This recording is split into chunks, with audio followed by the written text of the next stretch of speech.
Hello everyone, this is Tahreem and we are going to study a play, The Caretaker by Harold Pinter. So आज के lecture में हम discuss करेंगे introduction writer का और play का, साथ में उसके कैरेक्टर्स का, उसकी समरी, सिंबलिज्म और थीम्स का. Let's begin our lecture. So ये हमारा इंट्रोडक्शन है, ठीक है. अब इसमें मैं बात करूँगी, ये एक पॉज, एक नाम जिसको दिया गया है पिंटरेस्ट पॉज, जो कि पिंटर ने यूज़ किया अपने प्ले के अंदर, ठीक है. Pinter's use of silence and pause in dialogue heightens tension and ambiguity. Yes, ऐसा ही है. जब हम हम करेक्टर्स के डायलॉग्स पढ़ते हैं ना, तो उसमें जो पॉज आ जाता है कुछ सेकंड्स का, लिखा भी है वहाँ पे काफ़ी जगह ना, सेकंड्स भी टेक्स्ट के अंदर मेंशन है. जब वो पॉज आ जाता है ना, और जब एक एम्बिग्विटी क्रिएट हो जाती है, तो वहाँ से ना एक टेंशन भी क्रिएट होती है कि पता नहीं आगे क्या होने वाला है. So next one is the dark comedy. Yes, अब हम द केयर टेकर प्ले को हम डार्क कॉमेडी भी कहते हैं. इस प्ले के अंदर ह्यूमर मिक्स है विद अब विद डार्क थीम्स. लाइक अब हम देखते हैं कि लाइक अब मिक जो है वो एक एबनॉर्मेलिटी भी है उसके अंदर. डेविस जो है वो एक करप्ट करेक्टर है, और वो क्या कर रहा है, डिसेप्शन क्रिएट कर रहा है, ठीक है. और वो इस साथ साथ क्या कर रहा है, दोनों भाइयों में झगड़ा करवाना चाह रहा है. सो कॉमिक तो है ये ऑलरेडी. सो अगर हम देखते हैं ना, तो हम एक्सप्लोर क्रिटिकली इसको एक्सप्लोर करते हैं, तो हम कहते हैं कि हाँ, it's some kind of fishy, कुछ इस तरह की चीज़ जो है ना, जो इस सस्पेंस टाइप की चीज़ इस प्ले के अंदर चल रही है. So that's why we called it dark comedy. Okay, so these are the main characters of our play. Not main characters, there are only 3 characters in the play actually. The very first one is Austin. Austin एक खामोश इंट्रोसेप्टिव man है, जो कि offer करता है, किसकी मदद करता है, एक होमलेस ट्रैम्प की. और वो होमलेस ट्रैम्प कौन है, हमारे पास डेविस है. यस, डेविस जो है ना, वो एक एजिंग इंसान है, ठीक है, मैनिपुलेटिव है, और उसको कौन बचाता है, ऑस्टिन बचाता है. एक्चुअली कैफे में लड़ाई हो जाती है, तो उससे डेविस उसको बचा लेता है, सॉरी, ऑस्टिन डेविस को सेव कर लेता है. The next one is the Mick. अब मिक जो है ऑस्टिन का क्या है, यंगर ब्रदर है, ठीक है, शार्प है और अनप्रिडिक्टेबल ब्रदर है इसका. सो ये सेटिंग जो है ना, ये एक रूम की सेटिंग होगी, ठीक है, जो हाउस जो है ना वो बिलोंग करता होगा मिक से, जहाँ ऑस्टिन है रहता है. ये प्ले एक्सप्लोर करता है shifting power dynamics and the elusive nature of identity and human connections. Let's move towards the summary of first act. Yes, अब इसमें देखते हैं हम क्या. ये सब ना फर्स्ट एक्ट इस तरह है कि हमारे पास डेविस आता है और ऑस्टिन, जो कि एक साथ डोर नॉक करते हैं. तो मिक डर कर एक आवाज़ उसको सुनाई देती है, तो मिक को समझ नहीं आता ये कौन है, तो मिक वहाँ से चला जाता है. ऑस्टिन डोर की से ओपन करता है, खुद ही अंदर आ जाता है, ठीक है, और डेविस को अपने साथ अपने कमरे में ले आता है. अब डेविस जो है ना, वहाँ पे क्या करता है, कंप्लेन करता है, बार बार एक ही बात को रिपीट करता है कि हाँ, कैफ़े में मेरे साथ बहुत बुरा ट्रीटमेंट हुआ था.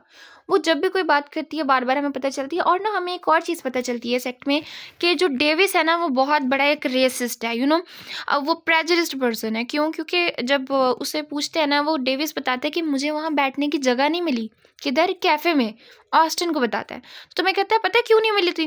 क्योंकि वहाँ पे पोल्स थे, वहाँ पे ग्रीक्स थे, वहाँ पे अफ्रीकन्स के थे, ब्लैक्स थे. वो इस तरह की लैंग्वेज यूज़ करता है. लाइक ये अपने आप को क्या बताना चाह रहा है कि मैं सुपीरियर हूँ. Why? Because I am an English man. तो मैं सुपीरियर हूँ और बाकी सब क्या थे, इन्फीरियर थे. तो यहाँ से हमें पता चलता है ये एक रेसिस्ट पर्सन है, एक डिसेप्टिव वन है, ठीक है. डिसेप्टिव वन इस तरह पता चलता है क्योंकि जब प्ले जो है ना, वो ये फर्स्ट एक्ट ख़त्म होने लगता है ना, तो डेविस उसको बताता है ऑस्टिन को कि मेरी आइडेंटिटी ये नहीं है, मेरा नाम जर्किन्स है, मैंने अपनी आइडेंटिटी चेंज की हुई है. क्यों? क्योंकि मुझे पुलिस ना पकड़ ले, और मेरे पेपर्स मेरे पास नहीं है.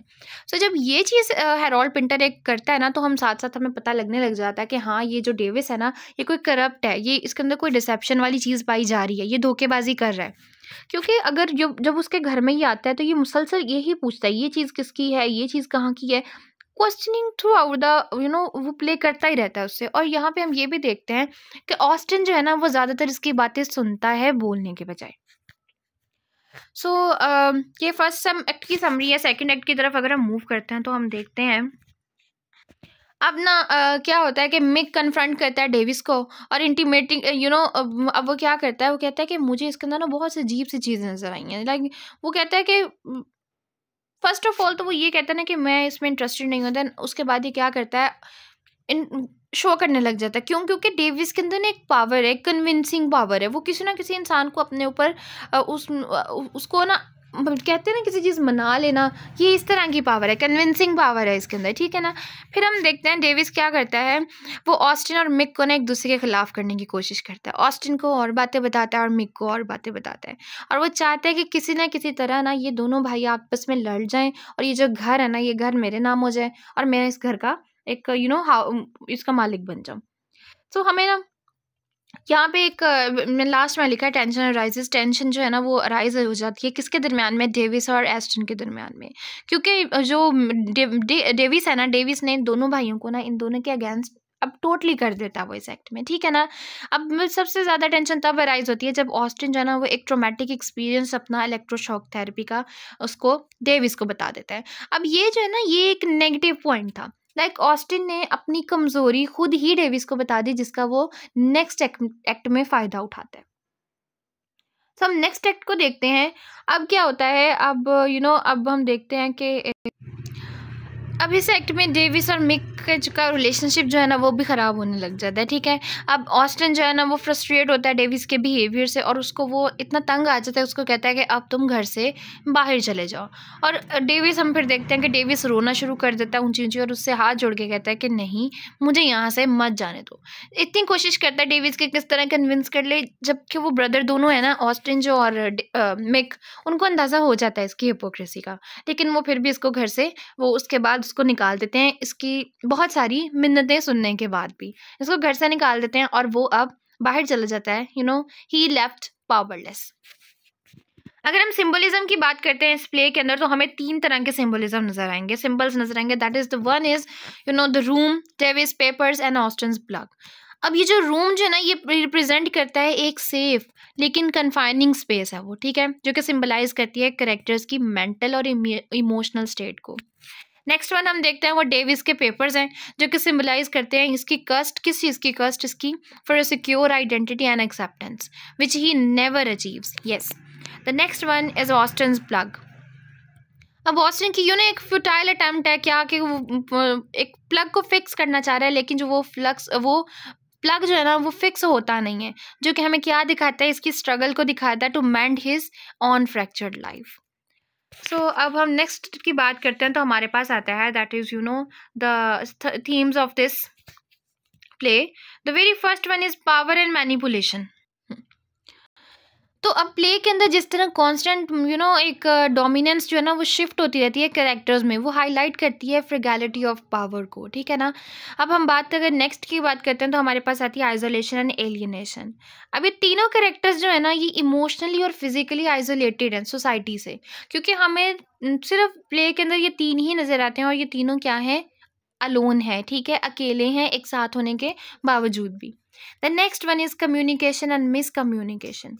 यस, ये जो है ना मतलब इनके डायलॉग्स जो है ना वो ऑफन हम देखते हैं कि वो फेल हो जाती हैं एक मीनिंग कन्वे करने के लिए, fails to achieve meaningful communication, जबकि क्या होती है जिसकी वजह से एम्बिग्विटी क्रिएट होती है।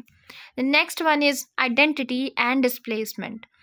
सो डेविस की जो अनसर्टेन एक आइडेंटिटी जो है ना और उसकी इनएबिलिटी कि वो एक स्टेबल प्लेस नहीं फाइंड कर सकता, वो अंडरलाइन करती है एग्जिस्टेंशियल कंसर्न को। So this is all about today's lecture. I hope आपको ये अच्छे से समझ आया होगा।